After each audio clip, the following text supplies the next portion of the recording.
పెద్దలు కొప్పుల ఈశ్వర్ సార్ గారికి ప్రత్యేకంగా ధన్యవాదాలు. ఒక 2 విషయాలు చెప్పిన తర్వాత అక్కగారు మాట్లాడతారు. ఈ మధ్యనే మేము ఇంతకుముందు అక్క రాకముందు మాట్లాడుకున్నాం.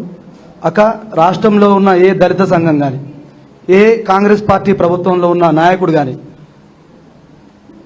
అంబేద్కర్ అభయహస్తం గురించి ఇంతవరకు ఒక స్టేట్మెంట్ కూడా ఇవ్వలేదు.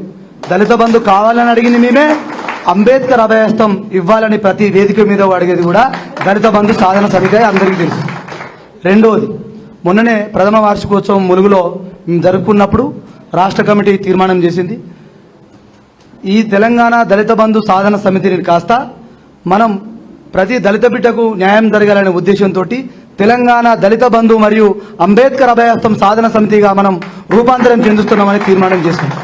ఖచ్చితంగా మీ సహకారం, మద్దతు ఇలాగే ఉండాలని మనస్ఫూర్తిగా కోరుకుంటూ, రాబోయే రోజుల్లో ఉద్యమ ఆలోచనలకు విధానంగా మీ యొక్క సలహాలు తీసుకుంటూ మేమందరం ముందుకు సాగుతామని కోరుకుంటూ, ఈరోజు ఇక్కడికి మేము వచ్చి అడగగానే మద్దతు ప్రకటిస్తూ మమ్మల్ని అందరినీ ఆడబిడ్డ లెక్క, ఒక తల్లి లెక్క హక్కున చేర్చుకున్నటువంటి కల్వకుంట్ల కవితక్క గారికి మేమందరం ఎప్పుడూ రుణపడి ఉంటాం.